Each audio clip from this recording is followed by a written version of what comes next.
नमस्कार, मैं हूं Vivek Kumar, lecturer of civil engineering in government polytechnic college Sirohi. आज हम लोग न्यूटन्स लॉ ऑफ मोशन के कुछ न्यूमेरिकल प्रॉब्लम को सॉल्व करेंगे। जो सबसे पहला न्यूमेरिकल है, 58.8 ग्राम द्रव्यमान की गोली 10 सेंटीमीटर मोटे लकड़ी के तख्ते में 100 मीटर पर सेकेंड के वेग से चलाई जाती है और वह उसमें से 50 मीटर पर सेकेंड के वेग से बाहर निकलती है, तो लकड़ी का प्रतिरोध ज्ञात कीजिए।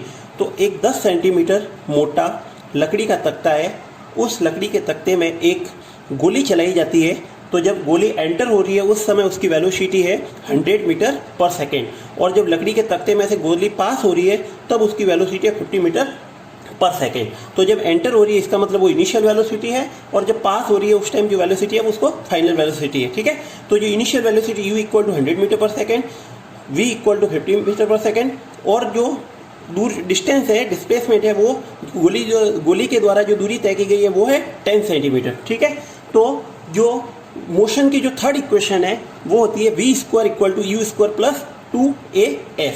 इसमें जो ऊपर वाले डेटा पुट करेंगे तो v की वैल्यू 50 और u की वैल्यू 100 पुट करने पर तो v स्क्वायर यानी कि 50 का स्क्वायर इक्वल टू 100 का स्क्वायर, और जो एक्सीलरेशन है, क्योंकि यहाँ पर जब एंटर हो रही है तब वेलोसिटी 100 मीटर पर सेकेंड है, और जब उसमें से पास होकर गुजर रही है, निकल रही है, तब उसकी वेलोसिटी 50, यानी कि उसकी वेलोसिटी कम होती जा रही है, और कम हो रही है तो वहाँ पर रिटार्डेशन लगता है। ठीक है, तो यहाँ पर एक्सीलरेशन यूज न होकर रिटार्डेशन यूज हो रहा है। ठीक है, तो यहाँ पर जो रिटार्डेशन है इसीलिए ए की जगह -a पुट करेंगे, और जो डिस्प्लेसमेंट s है वो 0.10। इन वैल्यू को पुट करने पर इसको सॉल्व करेंगे तो जो एक्सीलरेशन की वैल्यू आएगी वो a इक्वल टू 37,500 मीटर पर सेकेंड स्क्वायर, यानी कि यहाँ पर जो गोली की गति हो रही है उसका जो एक्सीलरेशन आएगा वो आएगा 37,500 मीटर पर सेकेंड स्क्वायर। ठीक है, अब के जो लकड़ी का प्रतिरोध ज्ञात करना है, यानी कि गोली चलते समय जो लकड़ी ने जो प्रतिरोध बल लगाया है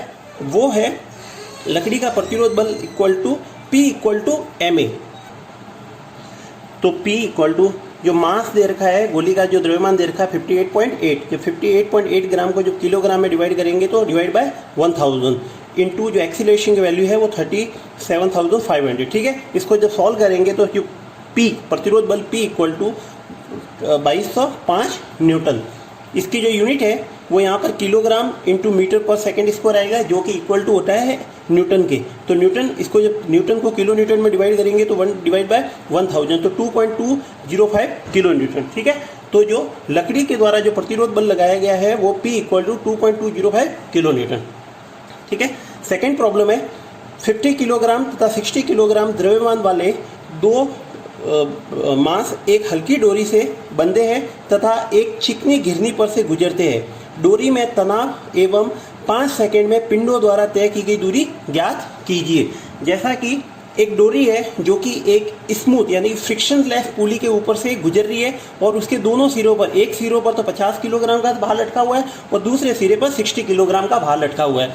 अब जब 60 किलोग्राम का भार है वो अपने वेट के कारण डाउनवर्ड डायरेक्शन में गति करेगा, यानी कि माना अपने कि ये ए एक्सीलरेशन के साथ नीचे की तरफ गति कर रहा है। सेम टाइम जो 50 किलोग्राम का जो ब्लॉक है वो ए एक्सीलरेशन के साथ ऊपर की दिशा में गति करेगा। ठीक है, अब जब डोरी पर जब भार लटकाया जाता है तो वहाँ पर टेंशन फोर्स डेवलप होता है। तो अपन ने एज्यूम किया है कि जो स्ट्रिंग है, जो डोरी है, उसमें टेंशन फोर्स T डेवलप हो रहा है, क्योंकि पूरी डोरी एक ही है इसीलिए टेंशन फोर्स का मान सेम रहेगा। तो डोरी में जो टेंशन फोर्स है वो T है। ठीक है, अब जो जैसे 60 किलोग्राम का जो ब्लॉक है उसके लिए अपन फ्री बॉडी डायग्राम बनाएंगे, तो जो डाउनवर्ड डायरेक्शन में जो फोर्स लगेगा वो इक्वल टू होगा ma के।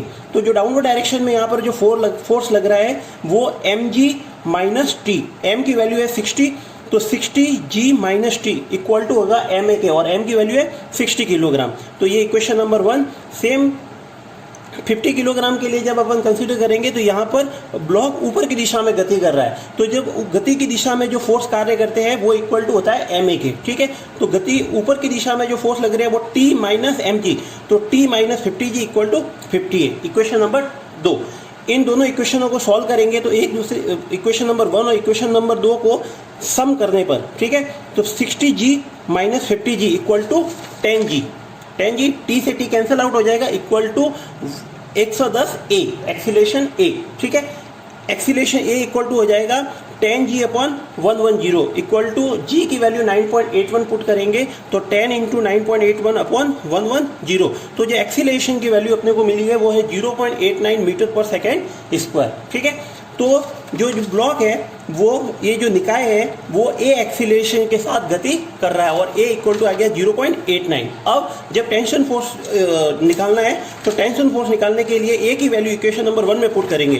तो a की वैल्यू इक्वेशन नंबर 1 में पुट करने पर 60 into 9.81 minus T equal to 60 into 0.89, इसको जब सॉल्व करेंगे तो t इक्वल टू आएगा 534.6 किलोग्राम मीटर पर सेकेंड स्क्वायर, और किलोग्राम मीटर पर सेकेंड स्क्वायर होता है न्यूटन, तो 534.6 न्यूटन। तो जो स्ट्रिंग में जो टेंशन फोर्स डेवलप हुआ है उसकी वैल्यू है t इक्वल टू 534.6 न्यूटन, ठीक है। अब सेकेंड क्वेश्चन पूछा गया है कि निकाय द्वारा 5 सेकंड में पिंडों द्वारा तय की गई दूरी ज्ञात कीजिए। तो 5 सेकंड में जब दूरी फाइंड आउट करनी है तो वो सेकंड इक्वेशन ऑफ मोशन का यूज करेंगे, ठीक है। तो s equal to u t plus half a t square होता है। s आपको फाइंड आउट करना है, इनिशियल जो निकाय है वो विरामावस्था में होता है, तो e equal to 0 plus half into a की वैल्यू 0.89 इंटू टी की वैल्यू 5 पुट करेंगे। इसको जब सॉल्व करेंगे तो displacement s equal to 11.125 metre, ठीक है। तो जो निकाय के द्वारा जो 5 सेकंड में जो दूरी तय की गई है वो है 11.125 मीटर, ठीक है। थर्ड प्रॉब्लम है, एक गुब्बारा 70 सेंटीमीटर पर सेकेंड स्क्वायर के त्वरण से ऊपर चढ़ रहा है। गुब्बारे में एक व्यक्ति को अपना भार 60 किलोग्राम जान पड़ता है। व्यक्ति का वास्तविक भार ज्ञात कीजिए। इसी में यदि गुब्बारा 1 मीटर पर सेकेंड स्क्वायर के त्वरण से नीचे उतरता है तो व्यक्ति को अपना भार कितना महसूस होगा। ये प्रॉब्लम है, इसमें जैसे लिफ्ट की प्रॉब्लम होती है या बैलून की प्रॉब्लम होती है, उसमें अगर कोई लिफ्ट या बैलून ए एक्सीलरेशन के साथ ऊपर की दिशा में गति कर रहा है तो व्यक्ति को, जो उसमें लिफ्ट में या बैलून में व्यक्ति है, उसको अपना भार बढ़ा हुआ महसूस होता है। या फिर अगर लिफ्ट और जो बैलून है वो ए एक्सीलरेशन के साथ नीचे की तरफ गति करते हैं तो व्यक्ति को अपना भार कम महसूस होता है, ठीक है।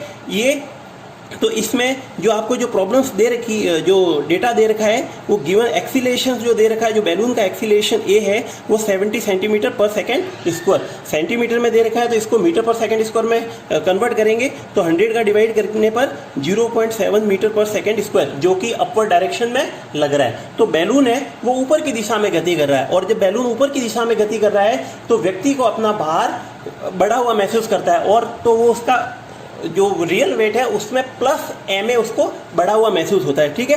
तो जो एपरेंट वेट होगा, यानी कि जो उसका दृश्य भार होगा, उसको बढ़ा हुआ महसूस भार होगा, इक्वल टू होता है रियल भार, रियल का मतलब वास्तविक भार, into 1 plus a upon g, ये है।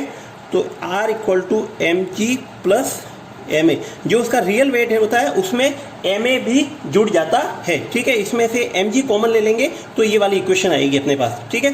तो r equal to M g 1 plus a upon g, जो r है वो उसका एपरेंट दृश्य भार है, जो कि अपने को 60 किलोग्राम दे रखा है। तो r इक्वल टू 60 पुट करेंगे, r इक्वल टू 60, और किलोग्राम को जब कन्वर्ट जो मास को जब भार में कन्वर्ट करेंगे तो उसको मल्टीप्लाई बाय करवाएंगे g से। तो 60 g इक्वल टू जो उसका द्रव्यमान अपन व्यक्ति का मान लेते हैं, उसका वास्तविक जो द्रव्यमान है वो m इंटू जी ब्रैकेट 1 प्लस जो एक्सीलरेशन दे रखा है वो 0.7, तो 0.7 अपॉन 9.81, जो g की वैल्यू होती है वो 9.81, g से g कैंसिल आउट। इसको जब सॉल्व करेंगे तो जो व्यक्ति का जो द्रव्यमान आएगा m equal to 60 upon 1.071 equal to 56 kilogram. तो व्यक्ति का जो वास्तविक भार आया है वो है 56 किलोग्राम, ठीक है। इसमें जो बैलून था वो ऊपर की दिशा में गति कर रहा था, इसीलिए व्यक्ति का जो वास्तविक भार तो था 56, लेकिन उसको रियलाइज हो रहा था 60 किलोग्राम, जो कि बढ़ जाता है। और अब यदि जो बैलून है या लिफ्ट है वो नीचे की तरफ गति करती है किसी एक्सीलरेशन a के साथ, तो व्यक्ति को अपना भार कम महसूस होता है, ठीक है। तो if balloon moving in downward with 1 metre पर सेकेंड स्क्वायर, जो 1 मीटर पर सेकेंड स्क्वायर के त्वरण से बैलून गुब्बारा है वो नीचे की तरफ गति कर रहा है, ठीक है, तो उसका भार उसको कम महसूस होगा। तो apparent weight r equal to real weight into 1 minus a upon g. r है जो अपने को फाइंड आउट करना है एपरेंट वेट, तो R इक्वल टू mg है उसका रियल वेट अपन ने फाइंड आउट किया 56 किलोग्राम, तो रियल वेट 56 ब्रैकेट 1 माइनस जो एक्सीलरेशन अपने को गिवन है वो 1 मीटर पर सेकेंड स्क्वायर, तो 1 अपॉन g की वैल्यू है 9.81, ठीक है। तो इसको जब सॉल्व करेंगे तो 50.29 किलोग्राम, तो व्यक्ति जब बैलून a एक्सीलरेशन के साथ नीचे आ रहा है तब उसको जो रियल वेट, जो उसको वेट, जो दृश्य भार होगा वो उसको कम महसूस होगा, ठीक है। तो उसका रियल वेट था 56 किलोग्राम, लेकिन जब वो ए एक्सीलरेशन के साथ नीचे आ रहा है तब उसको रियलाइज हो रहा है वो R इक्वल टू 50.29 किलोग्राम, ठीक है। तो ये कुछ प्रॉब्लम्स थे न्यूटन्स लॉ ऑफ मोशंस के, ठीक है। Thank you.